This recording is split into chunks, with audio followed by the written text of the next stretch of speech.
This is Orson Welles, speaking from London.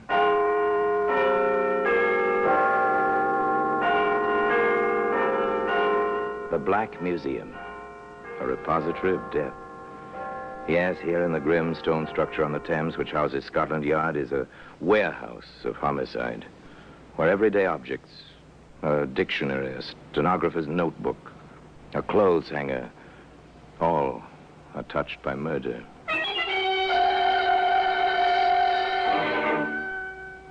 Here's a postcard.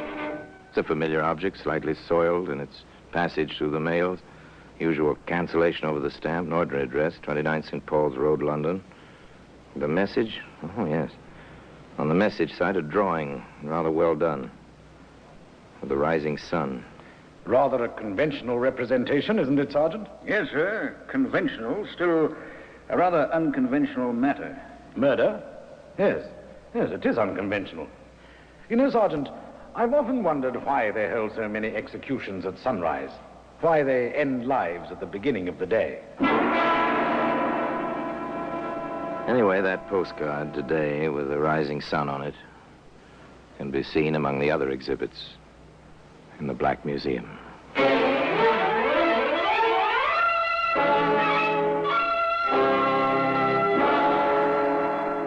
From the annals of the Criminal Investigation Department of the London Police, we bring you the dramatic stories of the crimes recorded by the objects in Scotland Yard's Gallery of Death, the Black Museum. In just a moment, you will hear The Black Museum, starring Orson Welles.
Now, The Black Museum, starring Orson Welles.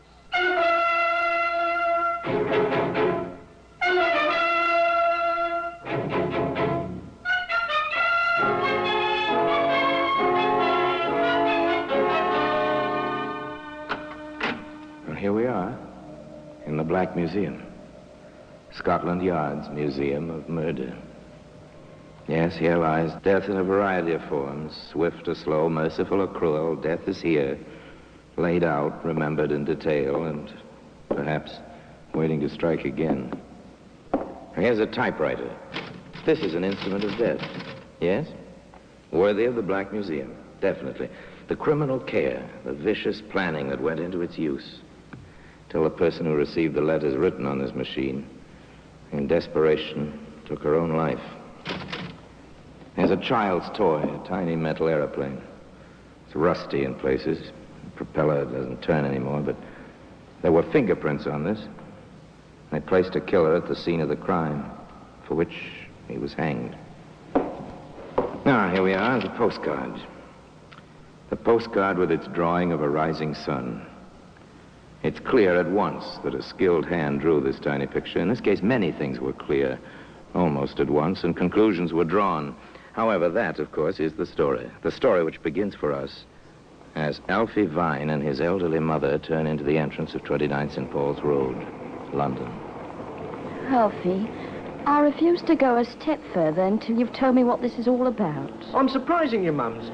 Oh, you've come all this way. Are you going to spoil it all now? I'll not set foot in this house until you stop all this mystery. Oh, Mums.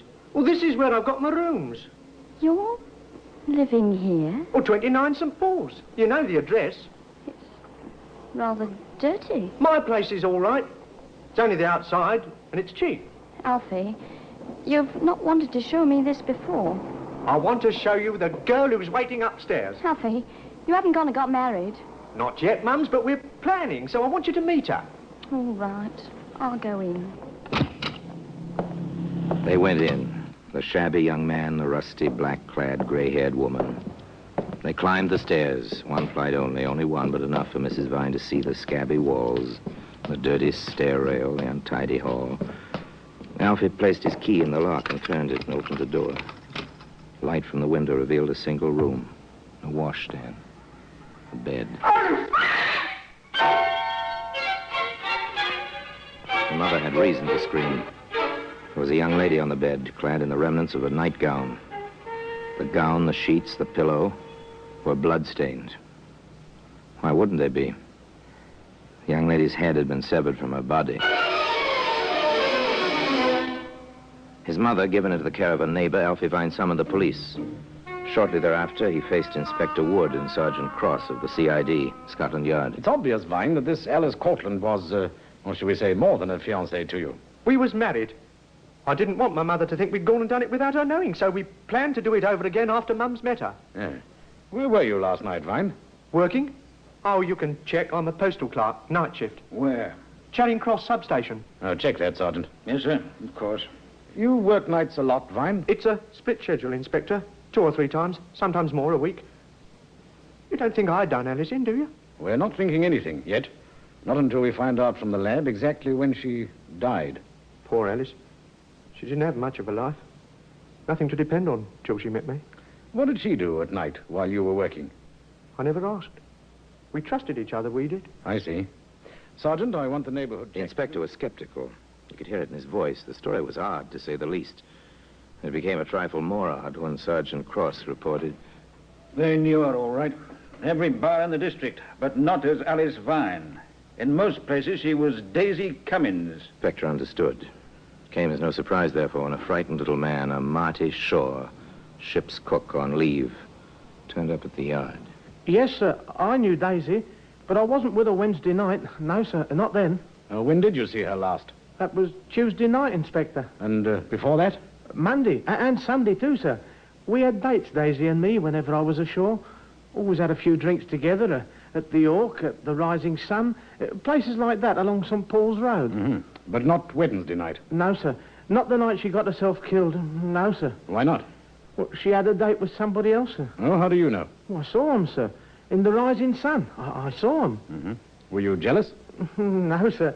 I was with Daisy's friend Margie. Good looker, too. Can you describe the man Daisy was with? Well, I had a look at him. I believe I could. Oh, could you pick him out of a group? Oh, I might, sir. I'd try for you, Inspector. I'd really try. Apparently, a step forward is about to be made in the case. The ship's cook gives his description. Not very big. Slim-like, too. Shabby, but in a genteel kind of way. About 30 years old. Always doodling like with a pencil. Kind of fella can always pick up a check. A description. Not much to go on, but a start. Again, the canvassers covered the area. And now the various barmaids and tavern keepers remembered a man like that. Remembered seeing a man like that with Daisy, alias Alice, the girl who literally lost her head. However, there were no further traces of the man in question. Inspector Wood and Sergeant Cross went back to the bedroom in St. Paul's Road. All right, Sergeant. With a fine tooth comb. The whole room down to the baseboards. And behind them, if necessary. The detectives took the tawdry little room apart. The bed was dismantled, the window shades were unrolled, the washstand and its pipings were completely explored. The bureau was investigated, the drawers were pulled out, their contents tossed on the bed. Hello. Here's something, Inspector. Ah, a postcard, I see. Postmarked the day before. Where was it? Caught in the back of this drawer, between the backboard and the bottom. Yeah, interesting. What do you make of that drawing, Sergeant? It looks like the old Jap flag to me. I don't know of any Japanese eating place near here, Inspector. Dear Daisy, meet me at 8:15 at the... whatever the picture means. It's a rising sun, isn't it, Sergeant? And there is a rising sun, where that Shaw fellow saw her on Wednesday night. Yeah, rather well drawn, almost a skilled hand. An artist, maybe? Maybe. Possibly the killer as well. Right, back to work, Sergeant. There may be a few more little messages like this. They found 2 more. hidden in the recesses at the back of the bureau. And that was all. It's 1,000 to 1 shot, Sergeant, but we'll try publishing these in the papers. Someone may recognize the handwriting or the sketches. More likely, the sketches. And someone did.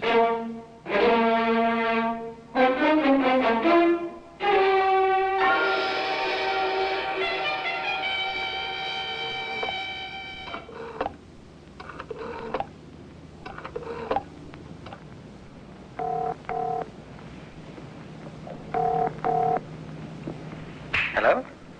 Larry? This is May. May, this is wonderful. Is it, Larry? Of course it is. Then why haven't I heard from you in weeks? After we had our quarrel, dear, I thought a certain beautiful model was pretty well through with a certain artist. I should be. But you're not? Larry, have you seen today's newspapers? No. Why? It's quite simple. A girl you'd been sending postcards to was murdered Wednesday night. How do you know I sent her cards? They're in the paper with drawings. I know your style, even in the paper. I should be flattered, I guess. I'm not. Larry, the police want to know who sent those cards. May, will you believe me when I tell you I never killed anyone? I believe you. I know you. Then, for old time's sake, will you help me? I'm in trouble, May. Real trouble. What would you want me to do, Harry? If anyone asks you, anyone at all, will you say we were together from 10:30 on Wednesday night? For how long? An hour or so. Then you went to Earl's Court while I went to King's Cross. Will you? Were you with her? Does it matter, May? No, not anymore, I suppose. Then try to remember, May, please. 10:30, Earl's Court, King's Cross.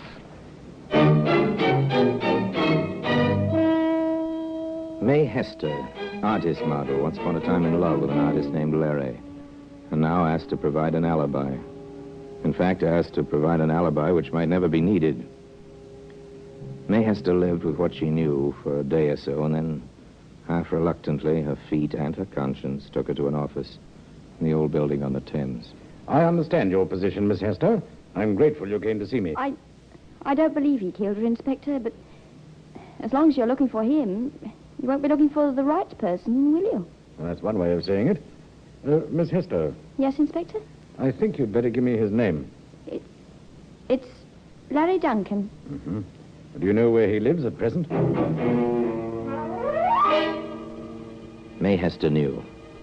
She gave Inspector Wood an address on London's western edge. She left the environs of Scotland Yard. So did Inspector Wood, in company with Sergeant Cross.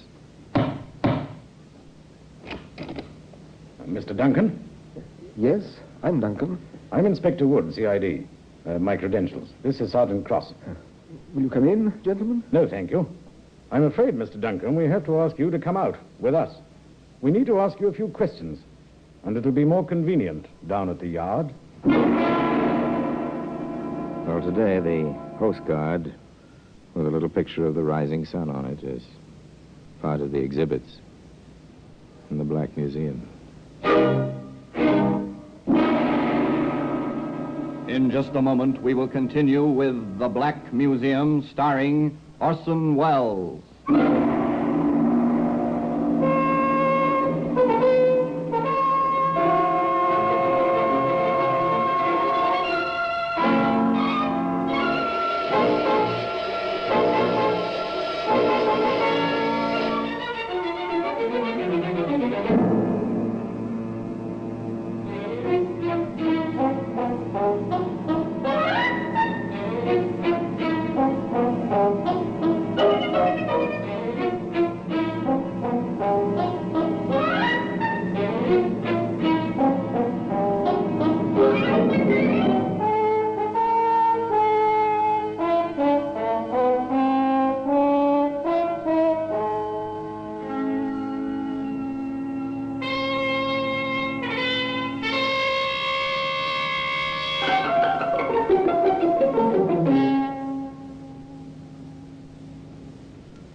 And now we continue with The Black Museum, starring Orson Welles.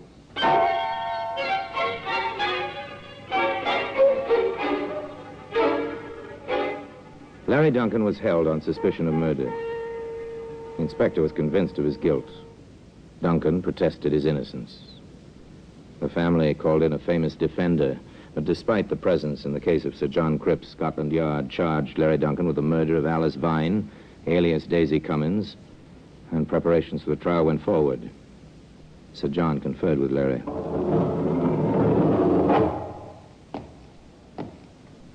How are you, my boy? Fairly well, sir. Does my prison palace show us yet? Not yet. I like your confidence, Larry. I didn't kill the woman, sir. However, you were seen with her that night. A man, a sailor, I believe, who had been with her the 3 nights previous, saw you both together in the, Rising Sun. That's why I asked May to say we'd been together after 10:30 that night. Well, they have another witness, a tram conductor, who states he saw you leave that house at 5 in the morning. He couldn't have seen me. I take your word. But will a jury after that false alibi? I'll have to take my chances on that, I guess. Well, we'll see. Perhaps a little further investigation may bring a few more facts to light.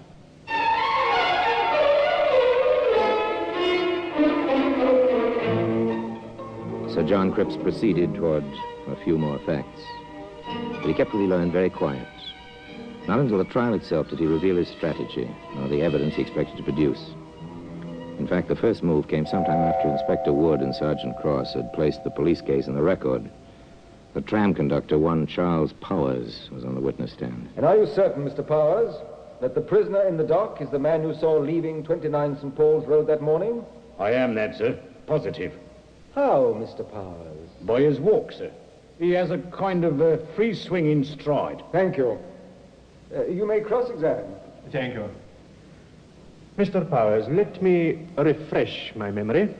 You have said the weather that tragic morning was drizzly. Yeah, I did say so. It was. Thank you.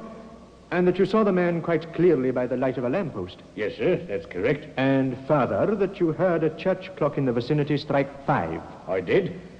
My lord, I offer in evidence as a rebuttal of this man's testimony the reports duly attested of the electric light company servicing that district, which contains the record that the street lights were extinguished that morning at 4:37 a.m. This man could not have seen anyone by the light of a street lamp. Mark it for evidence. And if it please the court, I have here the duly attested records of the London Weather Bureau. Not one drop of rain fell anywhere in London that morning. Mark that for evidence. Thank you, my lord. A skilled lawyer in action is a fine thing to watch, isn't it? Here was a witness, an important witness, completely demolished. His facts called in question and his responsibility torn to pieces. The prosecution suffered from that, naturally. They attempted to regain their loss with Marty Shaw, the ship's cook. In conclusion, Mr. Shaw, you identified the prisoner as the man who was with the victim the night of the murder? I did, sir. Thank you. Your witness. Thank you. Mr. Shaw, were you frightened when you heard of Miss Cummins' death? No. Why should I be? Why shouldn't you have been?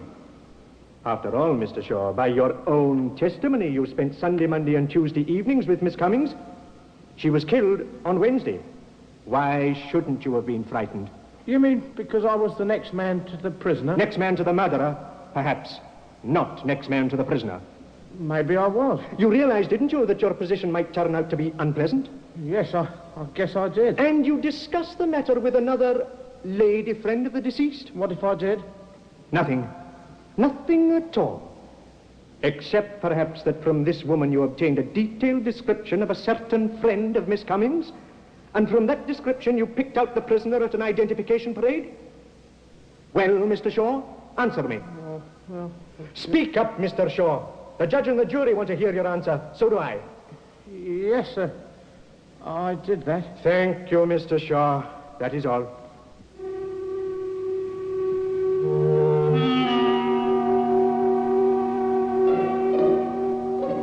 Another witness's testimony discredited. His motives called in question. The propriety of his identification more than called in question.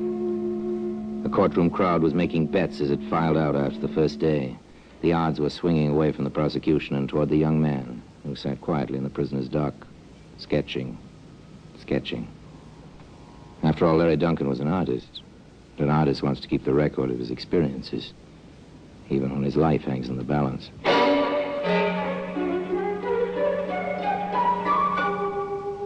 Next day, the prosecution called May Hester. Miss Hester, how did you learn of this crime? In the newspapers. And how did you first connect the prisoner with it, in your mind? Well, when I saw the postcard in the paper, the one with the drawing on it, it was Larry's, Mr. Duncan's tile. I recognized it. What did you do? I called him on the phone. What happened? He asked me to give him an alibi. A false alibi? Yes. He wanted me to say that I'd been with him that night. And what did you do? I agreed. Then I thought it over and I went to the police. Very well, Miss Hester. Thank you. Cross-examine. Miss Hester, why did you go to the police? Well, I was afraid, I suppose. Had you been in love with Mr. Duncan? That is, yes. Uh-huh. Was he in love with you? I thought so. Have you ever heard of an emotion called jealousy, Miss Hester? It was over. I had no reason to be jealous. I submit, Miss Hester, that when you thought it over, when you realized that Mr. Duncan had apparently gone to this woman after his protestations to you, that you were not afraid, that you were jealous enough to want revenge. That's not so. That's not true. You were afraid. Of what? That this man might try to murder you? No, of course not. Larry, Mr. Duncan wouldn't hurt a fly. Miss Hester, when Mr. Duncan asked you for the alibi, did you know the time of the murder? No. No, sir. When did you learn of it? Here, in the medical testimony. Did the question of the time of the death enter your mind when you went to the police? No, of course not. I ask you again, Miss Hester, can you say you were motivated only by fear and not by jealousy or revenge? Yes, I was only afraid. Afraid of what? I was afraid that, well, even if he hadn't done it, and I had to swear falsely, I might get into trouble myself. And you were willing to sacrifice the reputation, perhaps even the life of the man you loved, because you were afraid to get into trouble. Objection, my lord. Irrelevant, incompetent, and immaterial. I withdraw the question. That is all, Miss Hester. Thank you very much. Thereafter, the prosecution rested their case, or what was left of it. Sir John called Larry Duncan as his first witness for the defense. Testimony was short. I didn't kill her. I left her at the Rising Sun that night, around midnight. I didn't kill her. Nor could the Crown's prosecutor shake his statement.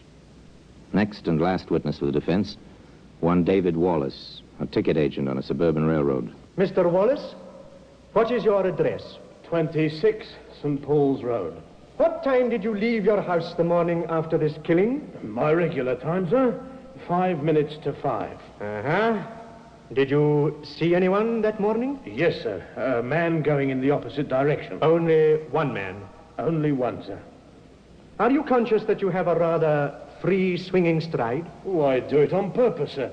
It's good for you in the morning. With the permission of the court, I request a small demonstration. Proceed. Step down a moment, Mr. Wallace, please. Aye, sir. Now then, just turn up the collar of your coat. Thank you. Put on your hat, will you? Thank you. Now, will you walk, please, as you do in the mornings? Chest out, breathe deep and all. Please. Like this, sir. It was unmistakable, the free-swinging stride. It was established that there was a man on proper, decent business walking in St. Paul's Road at 5 that morning. The prosecution had no cross-examination for Mr. Wallace.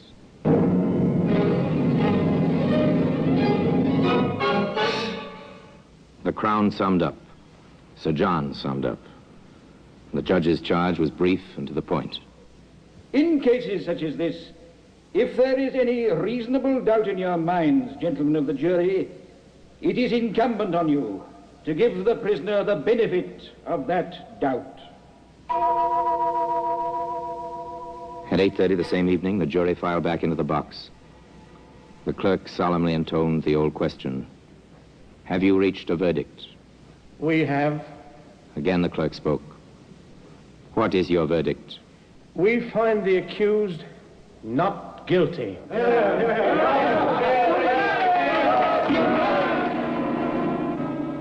Orson Welles will be back with you in just a moment.